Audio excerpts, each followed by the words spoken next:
for this session, I explained to you the Bangsamoro peace process as a case study for our peace building and conflict transformation module. How can we apply these two theoretical frameworks and approaches when we talk about the Bangsamoro peace process? Okay, as many of you may know that the Bangsamoro peace process is one of the big attempt of a formal peacemaking process in Southeast Asia. So to start this session, I would like to show you a video that has been done by the Transition Justice and Reconciliation Commission, or TJRC, which is a commission that has been a result of the peace negotiation between the government of the Philippines and the Moro Islamic Liberation Front.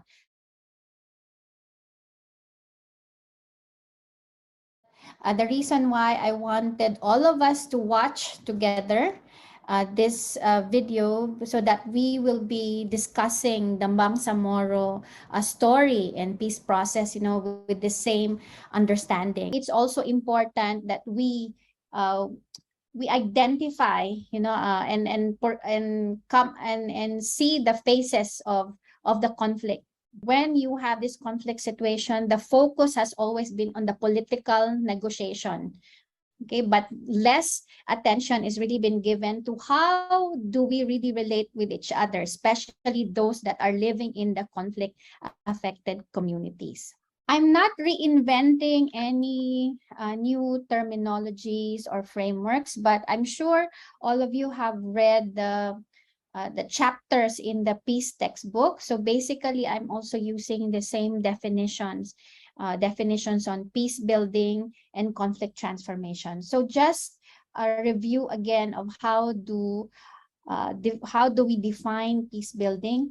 In the case of the Bangsamoro peace process, this is how I define peace building. So you see both frameworks, peace building and conflict transformation. Again, the two terminologies oftentimes being used interchangeably, and then there are some points of difference. But then when you look at the peace building definition, okay, the reason why in particular we have this definition with my observations of the Bangsamoro peace process. So you see their terminologies such as horizontal and vertical stakeholders. In the video earlier, it mentioned about the reality of a protracted conflict such as a Bangsamoro, meaning this conflict has been ongoing for many years, at least the last 50 to 70 years, actually 70 years now.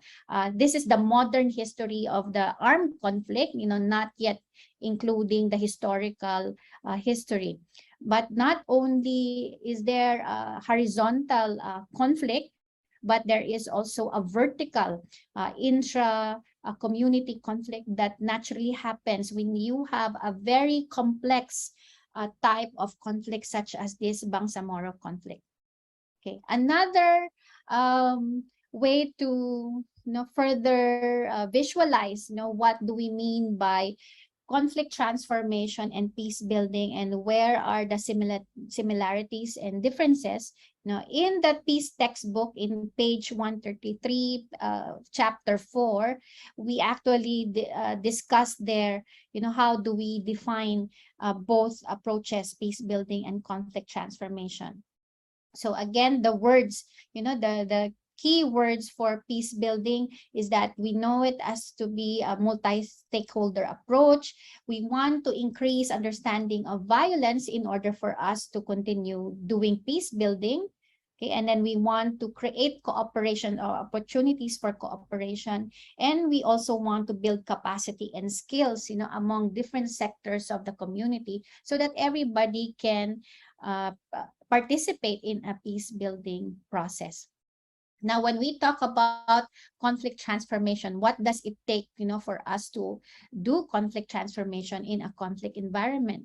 Okay, so some of these words that we highlight will be, the engagement of actors so that we can have a change of actors. And then, of course, we want to have a change of the power structures so that from an asymmetrical relationship, we will have a more symmetrical or balanced relationship among the different conflict parties. And of course, in terms of the medium to long term, what we want to see in conflict transformation towards peace building is that you want to have substantive transformation, both at the international and regional levels, or from the community going to the national, going further to the international community. Earlier in the video, there are some quotes that are worth mentioning, right? That for them to feel that there is peace is that they want to ensure that there is justice. So that's why it's good for us to look back and watch this documentary, because it really tells you and enumerates further, what do people mean when they say they want peace. It's normal that when we define peace, we define it in general terms, but then again, for normal people, for those who are living in the conflict affected areas, actually, they define it in a very precise way.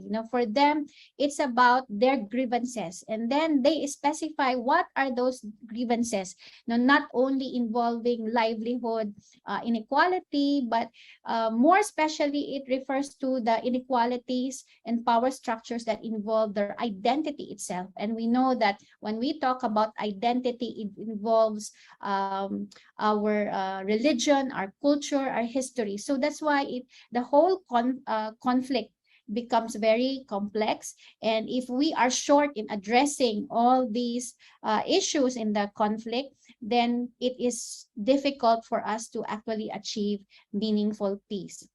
And there was also emphasis about history and narrative making. That in itself is really an important part of conflict transformation. So this is where substantive transformation is needed.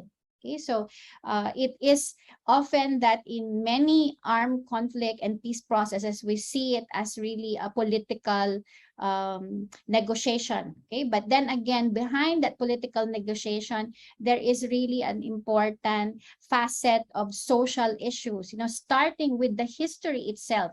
Whose history are we trying to correct? What are the narratives of that history? So I myself, as a Bangsamoro, and many others, who are part of the conflict affected areas, it's not a surprise that oftentimes we are outside of Mindanao.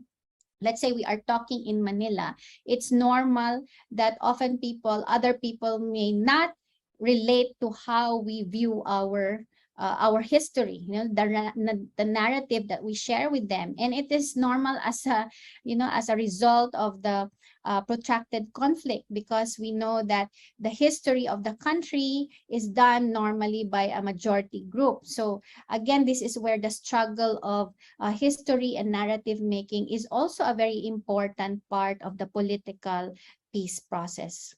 Just to point out to you what is covered now in the new Bangsamoro Autonomous Region in Muslim Mindanao. So these are the areas. There are 5 provinces. At the same time, there are 2 cities that are now part of the BARM region. So mainly Marawi City and Cotabato City. Okay, then when we talk about the peace process itself, the peace process actually started as early as 1972. The Philippines experienced the martial law period in 1972, and that was really the height when the Moro National Liberation Front, or the MNLF, first came into recognition, not only in the Philippines but internationally. So since then, in 1974, there was a negotiation between the Philippine government and MNLF, but it was in 1976 that the first agreement was signed between MNLF and the Philippine government, but which was not successful. So from 1974 up to 2014, so that is 40 years, in difference. But what we actually had two peace tracks. First was the peace process with the MNLF, or Moro National Liberation Front, led by Chairman Nur Miswari. Another group, the Moro Islamic Liberation Front, led by Hashim Salamat, broke away from in 1978. So as soon as the Tripoli Agreement was signed in 1976 between the government and the MILF, came up with their own group, and they also had their own peace process. So more recently, what we are seeing in the BARM is the result of the peace process between the government of the Philippines and the Moro Islamic Liberation Front, which was signed in 2014. And as you can also see, when you talk about gender dynamics, how is the women's participation in the peace process? This peace process, the MILF government of the Philippines peace process, I think it is one of the very few peace process that you can find where you do have a more active participation of female leaders in the negotiation. And for the Philippine government, the chair, of course, is Ms. Miriam Coronel Ferrer. She was the chair of the Philippine government peace negotiating team, and she was the one who signed the peace agreement. At that time, the minister for the peace process is actually Teresita Quintos Geles. These two personalities are very important, these female leaders. On the other side, with the MILF, they did not have a direct MILF female negotiator, but behind the scenes, when you talk about the technical working groups, then they involve female members in the technical working group. For this Bangsamoro peace process, actually, it's interesting that we can also get here an example, a very good example of a track 1.5, which in the peace textbook is explained well. So this is the Consolidation for Peace program that was organized starting in 2007 up to 2014. Just for you to have a visualization about the history of the conflict. This conflict, why is it defined as a right to self-determination conflict? Okay. I'm sure many of you will still find in the literature that this conflict is described as a secessionist conflict or secessionist movement. Okay, but well, I'm one of the few peace studies person that actually define this as a self-determination and identity conflict, precisely because it has developed not only as a political conflict, but it actually has all the facets of a self-determination conflict, starting with the political issues, territory, religion, social-cultural, as part of the anti-colonial conflict. Okay, and then eventually it involved, of course, the dispossession of ancestral land, and it also involved, the decline of traditional leadership.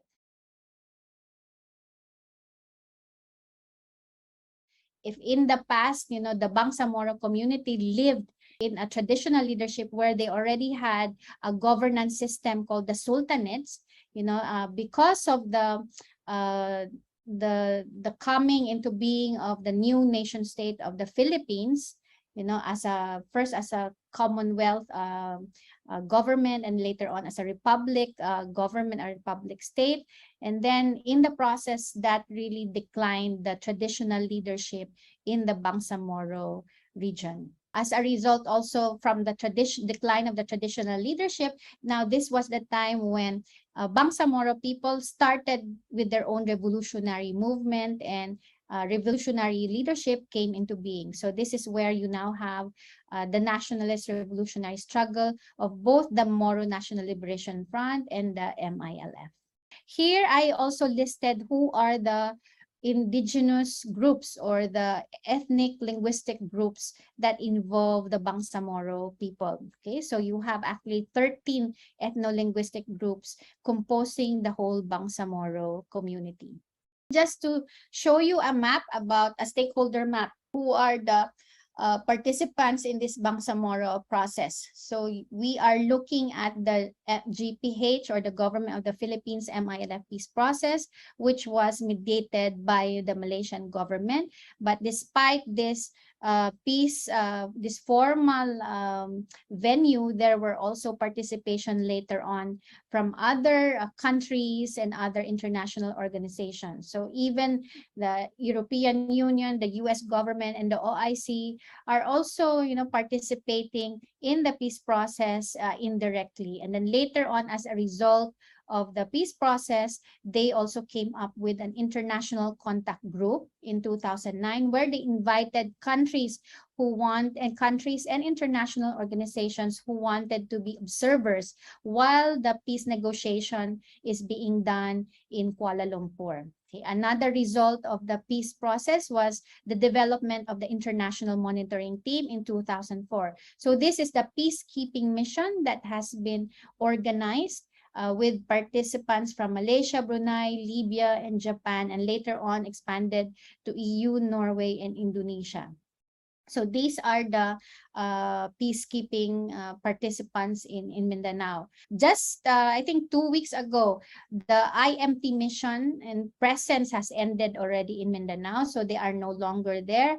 But precisely also because you now have an implementation of the peace agreement, so there is no more negotiating panel or international monitoring team because they have now transformed the two parties into implementing panels.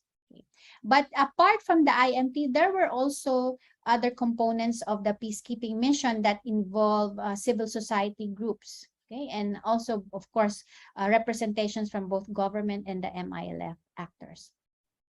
I tried to separate, civil society participation, according to the majority Filipino civil society and the Moro civil society, which is composed of different sectors, just for us to have this mental map that while it is true that you have different sectors, according to the two groups, it doesn't mean that there is no relationship. There is, some, active there are interactions and cooperation among these civil society groups. But it's also important for us to understand the politics, when you talk about civil society engagement. Naturally, in the past, there are more developed NGOs or organizations that were participating in the process that are mostly led by non-Moros NGOs. So, but then later years, then there were more development of Moro civil society groups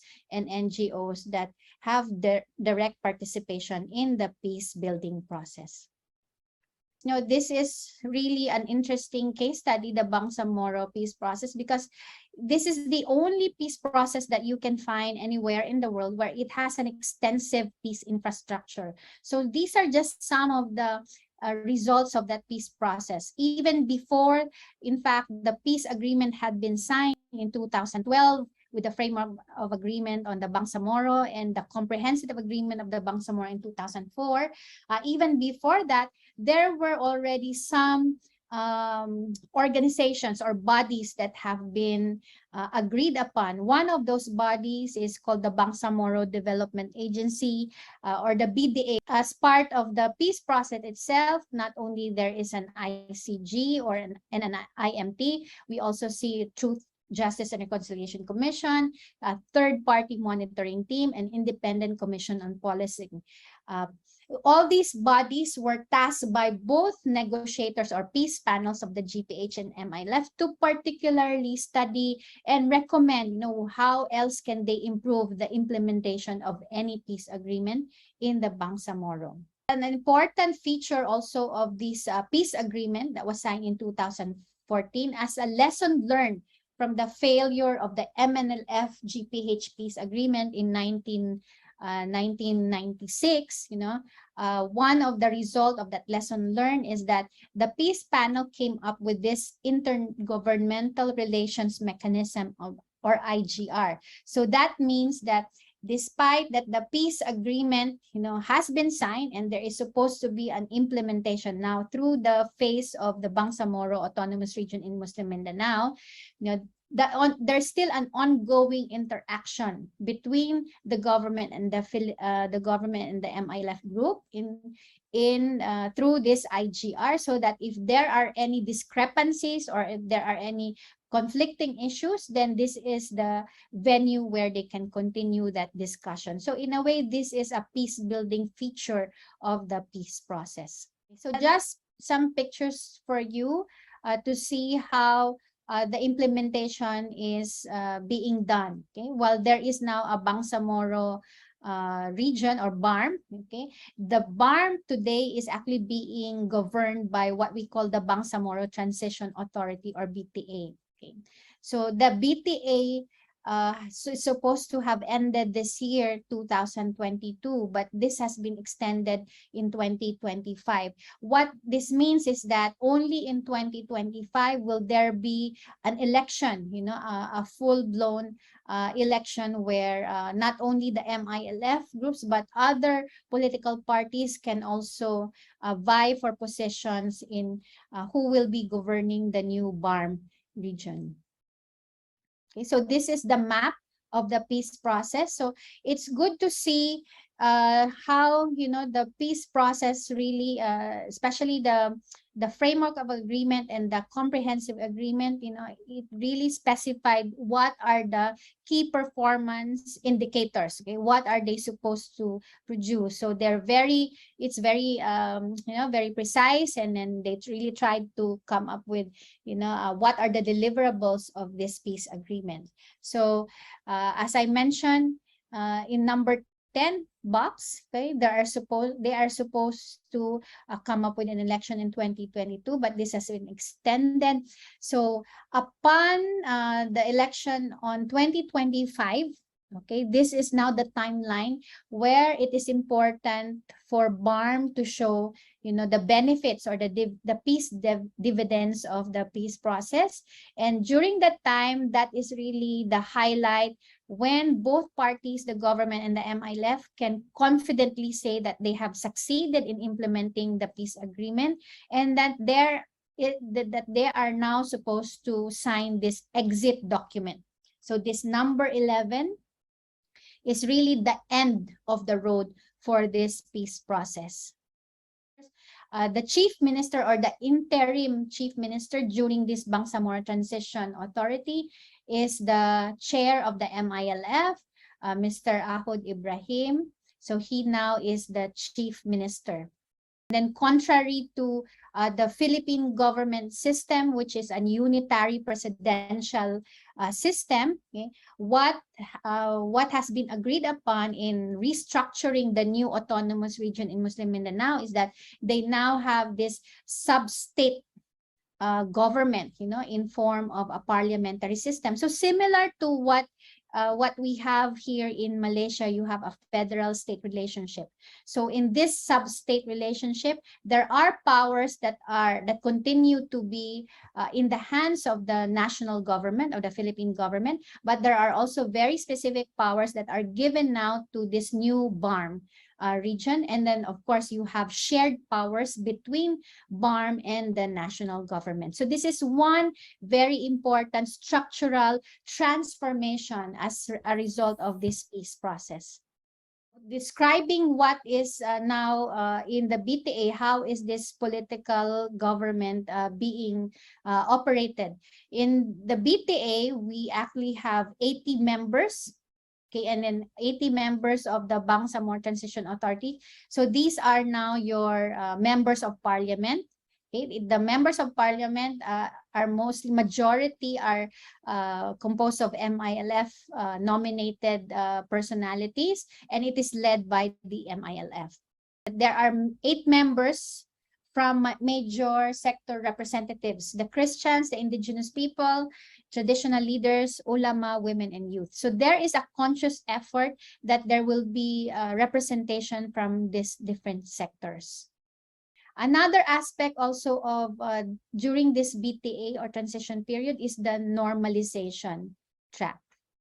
Okay, what does normalization mean? Okay, the normalization process is really about the changes or the transformation of the security sector, okay, or the SSR security sector reform. Okay, because we are conscious that even though the MILF have already signed a peace agreement and that the MILF combatants or fighters, have now been transformed, there is actually no guarantee that there will be no more armed conflict in the area. So that is why it is written, in this normalization aspect of the peace agreement. What else should the government and the BARM and the MILF should be doing in order to ensure that there will be no more armed conflict in the Bangsamoro region? So one of those that is important to this peace agreement is that BARM would want to come up with their own police force. Unfortunately, in the peace agreement, in putting this into a law,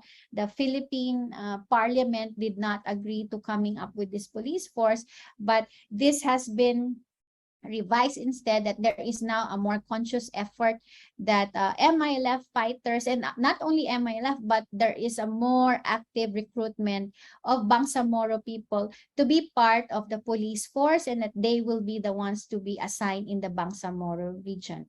Another part is the redeployment of the armed forces of the Philippines. Since this conflict, is not anymore, it's not an armed, there is supposed to be no more armed conflict between the Philippine government and the MILF.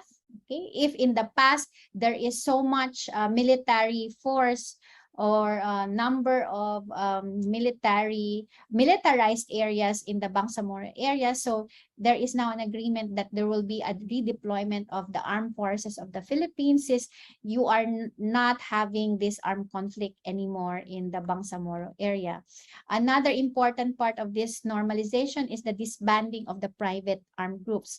In a research actually by International Alert, it's interesting to find out that the majority of the ammunitions or weapons that are in the hands outside of the government state actors or the state actors is actually not a monopoly of the rebel groups or the non-state armed groups like MILF or the other communist parties or armed groups in the Philippines.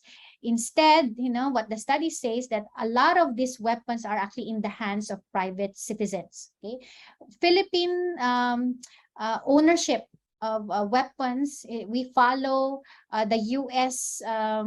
Law, of ownership of guns. So there are a lot of small firearms and weapons that are actually in the hands of private people. So if you can justify that you would want a weapon, you would want to own a weapon for your own security, it is something that you can do freely in the Philippines. And this is precisely one of the reasons also why armed conflict, in itself is not only a monopoly between the Philippine armed forces and also the non-state actor groups, but there are also involvement of these private armed groups, especially political groups or political families who might resort to arming themselves, as part of their demonstration of their power in these areas in their political jurisdiction.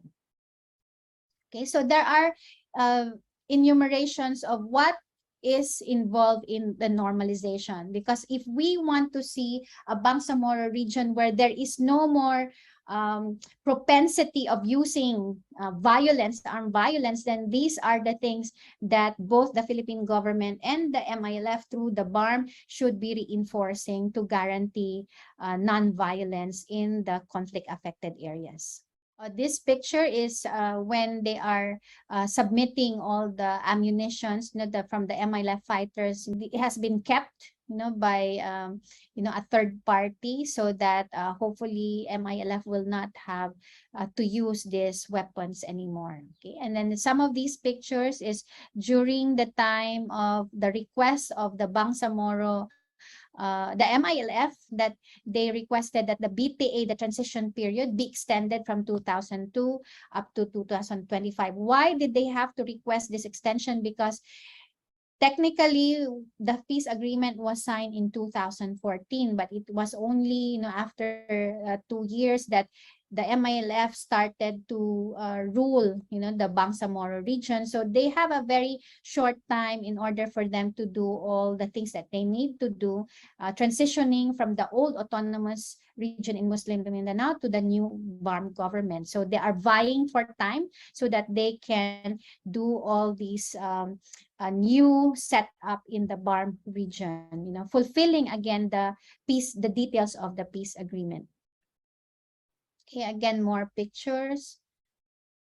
So as also part of the new transformation, so just like in Aceh, where we see the Gerakan Aceh Merdeka or GAM fighters to come up with their own political party. So in the same manner, the MILF also established their own political party. So now in any election, they are vying for positions, for local positions, under this new United Bangsamoro Justice Party of the MILF. Again, just to quickly mention the Consolidation for Peace, an example of a track 1.5. And if you want to listen to more explanations of why this track 1.5 is a successful peace building platform, you may want to listen to a podcast interview that I done just a month ago on She Talks Peace on episode 50. You can actually listen to this podcast using Spotify or iTunes. Okay, so what are some of the lessons that we can learn, from the MILF peace process? Okay, so some of these include that the idea that it is not a purely socioeconomic development that we need to do when we talk about rebuilding the conflict-affected communities. It's beyond that. Second is that there is a need to identify the main requirements of the peace agreement to be implemented. So the more specific we are in a peace agreement, the more detailed we are, the more that we can really deliver peace dividends, in a conflict situation. Third is that government must provide the monetary resources. So there has to be an investment, not only by donor organizations, but the investment have to come from the state itself, that they want to see this peace process succeed and not fail. Number four, is that in as much as sometimes as peace builders, we do complain about participation of international actors, donor agencies coming to our areas, and then they will be the ones dictating or driving the peace process itself. While it is true that there is some, that is a source of unhappiness, but the reality is that we do need to work with international actors, in a peace building and conflict transformation process. But it's all up to the communities themselves, to especially the civil society, how they will engage with international actors and guarantors. So fortunately, in the case of the Bangsamoro peace process, I can tell you that it came to a certain point that the NGO community, not only among the Bangsamoro, but also the other NGOs, based in Davao City, they have really done their own reconciliation efforts, so that they, instead of them competing and fighting with each other, who gets to do what in peace building and conflict transformation, they have really come into terms, in working together. But it takes some time.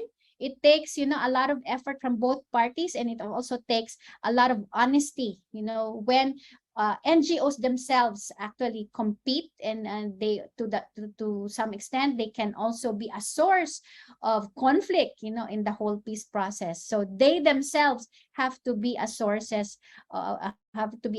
of peace building. Okay, then number 5, we need to build all these capacities for conflict communities so that they will be prepared. How do they become part of this peace building platform in civil society? Then number 6, transformation, as I mentioned, the transformation of the non-state actor group or the revolutionary movement.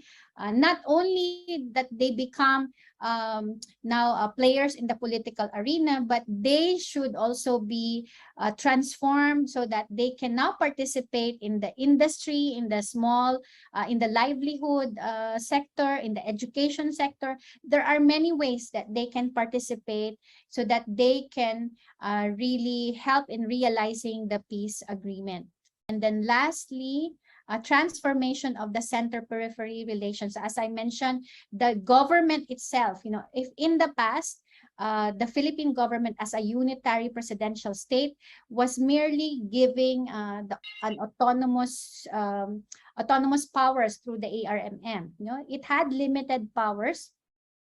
So as we see the result, with the 1996 peace agreement with the MNLF, that limited power of the ARMM did not bode well, did not result to sustainable peace in the Bangsamoro. There were still, the armed conflict was still ongoing. So now with the new government set up where you have BARM and the Philippine government having a sub-state or associative relationship. I just want to point out again the frameworks of peace building and conflict transformation so that you will have a mental map. As I described to you the Bangsamoro peace process, if you can recall, how we are able to see all these this dynamics in the Bangsamoro peace process. The important issues on right to self-determination is that most states actually do not like to use and acknowledge right to self-determination because they right away connote it with secessionism, a sovereign state breaking apart. So of course, during the time of the negotiation between the MILF and the government, it's normal that the MILF will put forward the maximum demand on the peace negotiating table. But as you may read in the chapter on comparing peace process that I shared with you, while the demand has always been, right to self-determination, the maximum that they can get, over the process of the negotiation, that has been not really, I don't look at it as a shrinking demand, but at the same time, the process had a creative way of defining what does RSD actually mean. That is how the dynamics of the peace process really became a very good example of conflict transformation. How the demands itself, the issues and the context have been transformed as a process of, as part of the peace process and conflict transformation. Second is about justice. So that's why I really wanted to show the video, because there are many things that we can learn from the video, because these are the voices and the thoughts and experiences of normal people. Okay, so justice and peace are defined according to their lived experiences and narratives. So this is why there is so much there is such a rich lesson, a lot of lessons that we can learn on this TJRC work in the Bangsamoro peace process. The same way with defining peace and peace building. When I define peace and peace building, that is also the result that I obtain, from talking to ordinary people, in the rural communities. They already have their ideas on what peace means and what justice means. And so this is something as scholars and researchers, we have always to not to forget. It's so important that we understand how ordinary people in these areas actually define, that the words and the concepts that we are trying to teach.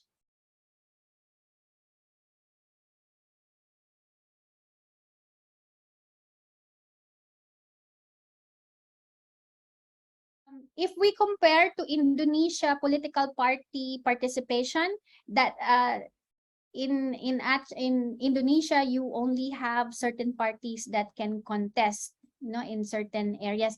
That is not the case in Philippines. Practically, the minute that you come up with your political party, you can contest in any part of the Philippines. So that is one. So as far as MILF is concerned, there is only one MILF party. Yeah. So That means that in just like recently in the May 2022 national presidential election, where we had a new president, okay, and then we were supposed to elect our local mayors and governors. So this is a national election. UBJP also joined in the elections, and they put up their own choice for for the president, you know? And they also had their own candidates for governors and for mayors. So some of the politicians that won are part of UBJP, but not everybody. So other parties and even independent politicians can also run in the Bangsamoro area.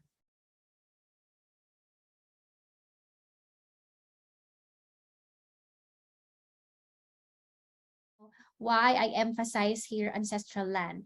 During the Spanish time, you know, a lot of the ancestral domains or lands, you know, were still with the Bangsamoro groups, although armed conflict was also, you know, going on during the Moro Wars, you know, since 1565 up to 1898, before the Spaniards finally left the whole country, the whole Philippines.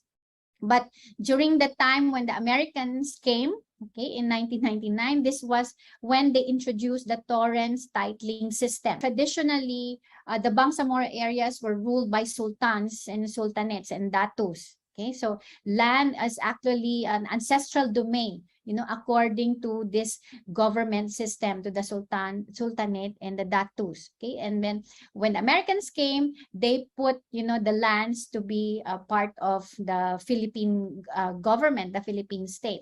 So this was the first event where Bangsamoro people have been dispossessed of their land. It is but normal that as part of colonial period, you know, many in the rural area or the whole of Bangsamoro and Mindanao areas, you know, people didn't really want to register their land as part of the state land, you know. And then there was also another program by the American government where they sent people from the north and from the northern parts of the country. They sent them to Mindanao so that there will be more northern people living in Mindanao. During that time, in the early 1900s, a majority of the whole Mindanao are composed of Bangsamoro groups, these 13 groups, okay, plus other indigenous people who are not Muslims. So they are either, you know, of different, practicing different philosophies, or they are animists and pagans.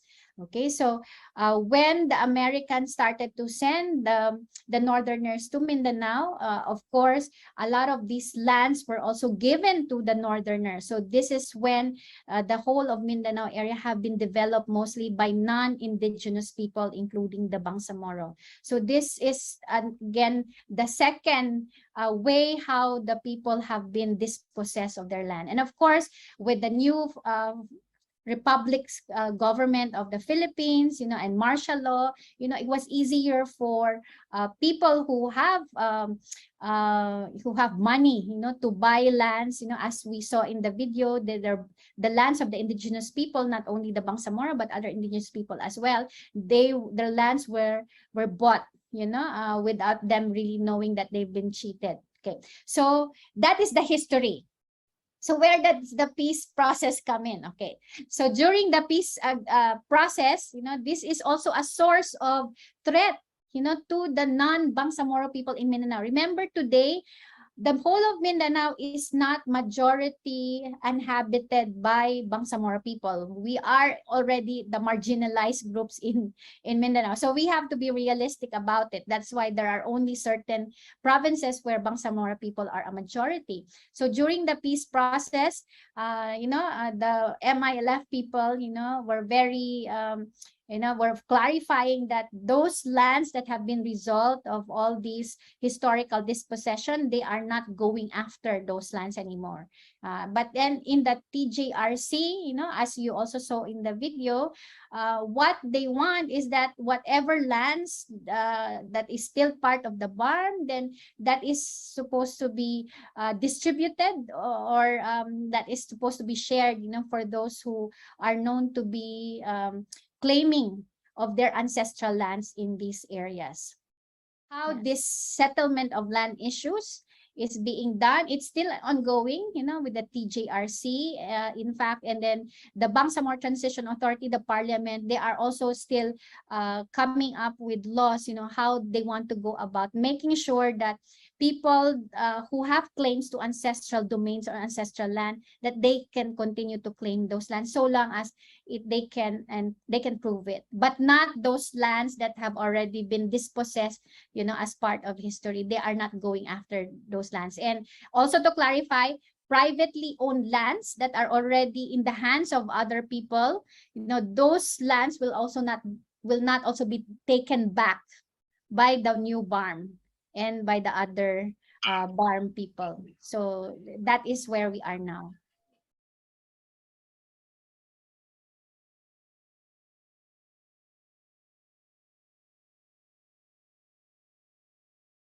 Often, the peace building community is criticized as a peace building industry, quote unquote. Because this is where you smell the money, the US dollars with, and donor agencies want to give you money so that you can do all these activities. But in reality, okay, the most effective peace building platforms are really those that are done by the communities themselves. Because after all, the participants, let's say investors on the peace building, community-based peace building, they will be parachuting to all these conflict-affected communities. You need a lot of resources, but in reality, resources are never enough. Just like what we say in development, there is really never enough money for us to get by, for us to sustain our work.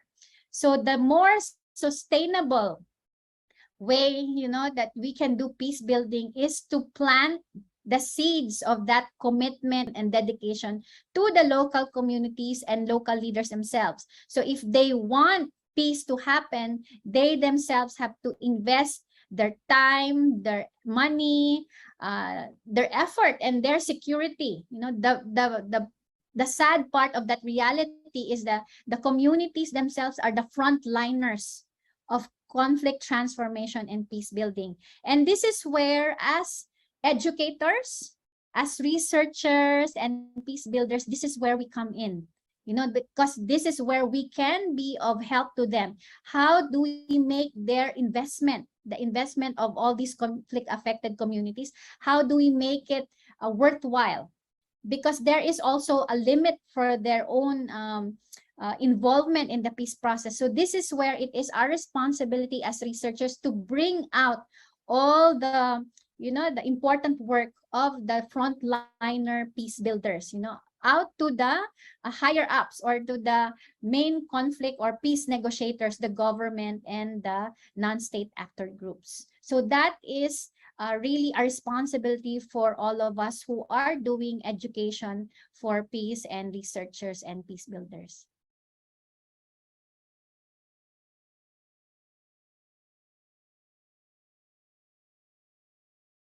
Value of actors in both conflict transformation and peace building. They are really the catalysts of how we are able to demonstrate peace building and conflict transformation. And actors can be formal, as you mentioned, formal actors and informal actors. So everybody has a role to play.